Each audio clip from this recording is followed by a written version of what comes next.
Shalom Bapak Ibu Saudara terkasih di dalam nama Tuhan kita Yesus Kristus.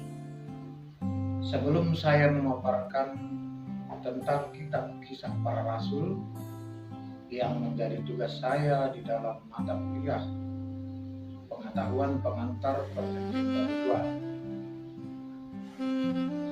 2, kita memulainya dengan kita berdoa. Kemuliaan bagi Allah di tempat yang maha tinggi, damai sejahtera di bumi bagi manusia yang berkenan kepada-Nya. Di dalam nama Yesus Kristus Tuhan kita. Amin. Baik, sebelum saya memulai, izinkan saya untuk memperkenalkan diri saya. Nama saya Bosri Saragi, mahasiswa STTSU semester 2, program pendidikan teologi. Mohon maaf jika dalam pemaparan nanti masih banyak kekurangan karena keterbatasan pengetahuan saya. Dan kiranya Roh Kuduslah yang menuntun pemaparan ini agar menyenangkan hati Tuhan. Kisah Para Rasul.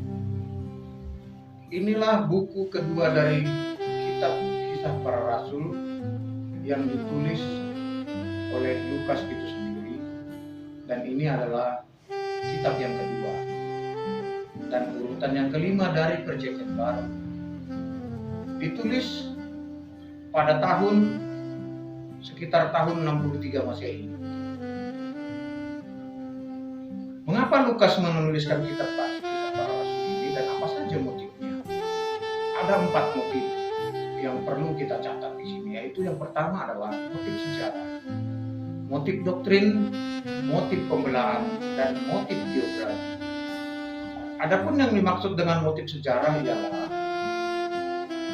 Kisah Para Rasul adalah melanjutkan kisah yang dimulai dari Injil Lukas. Yang kedua, motif sejarah. Kedua kitab ini ditujukan kepada Theophilus. Yang ketiga, Injil Lukas menulis tentang apa yang dikerjakan dan apa yang diajarkan oleh Yesus itu sendiri. Dan Kisah Para Rasul mencatat kelanjutan pelayanan oleh para rasul-rasulnya yang dipilihnya sendiri. Bagian kedua, motif doktrin. Seperti dalam Injilnya, di sini doktrin yang terutama ditekankan oleh Lukas ialah oknum dan pekerjaan Roh Kudus. Dan Tuhan Yesus menjanjikan kepada murid-muridnya, kamu akan menerima kuasa kalau Roh Kudus turun di atas kamu. Saya ulangi, yang dijanjikan oleh Yesus kepada murid-muridnya adalah kamu akan menerima kuasa kalau Roh Kudus turun ke atas kamu. Baik, untuk yang selanjutnya adalah motif pembelaan. Pembelaan ini sangat penting di masa itu karena gereja bukan sasaran penganiayaan yang resmi dari pemerintah Romawi pada masa itu, melainkan penganiayaan itu berasal dari bangsa Yahudi itu sendiri. Sementara dari pejabat-pejabat pemerintahan Romawi, mereka diterima.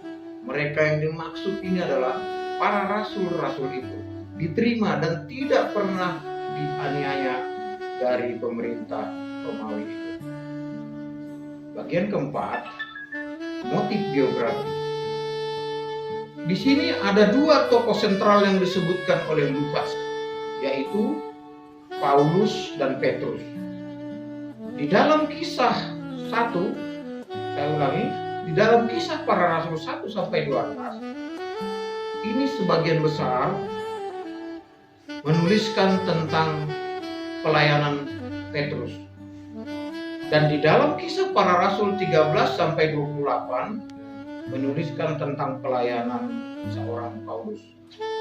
dapat kita simpulkan bahwa angkatan pertama gereja pada mula-mula adalah mengenai kedua orang ini.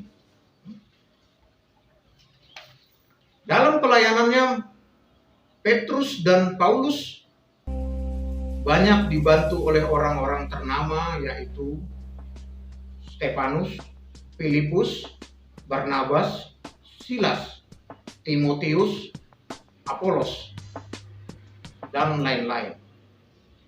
Dalam bagian yang pertama Kisah Para Rasul, Petruslah yang memegang peran penting. Petruslah yang mengambil pimpinan setelah kenaikan Tuhan Yesus. Dan karena Petruslah Yudas Iskariot yang bunuh diri dipilih digantikan oleh seorang Matias. Di dalam bagian utama, para rasul berbagi tugas pelayanan dalam memberitakan Injil. Contohnya, Filipus pergi ke selatan dekat kota Gajah, sementara Petrus sendiri ke daerah pesisir.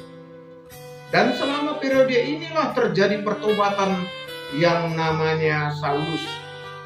Dan Lukas menganggap ini peristiwa yang sangat penting, di mana Saulus yang dahulunya penganiaya pengikut Kristus sekarang menjadi pengkhotbah yang terkemuka, dan dia mengganti nama menjadi Paulus.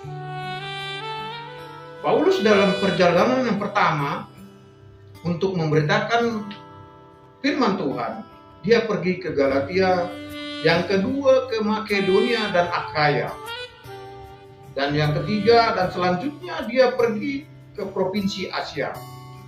Pertanyaannya sekarang, apa hubungan kisah para rasul dengan Injil dan surat-surat kiriman? Kitab Kisah Para Rasul bisa disebutkan sebagai pusat dari Perjanjian Baru. Mengapa? Alasan yang pertama adalah kitab ini melanjutkan atau melengkapi Injil tentang kehidupan Yesus di masa dia hidup.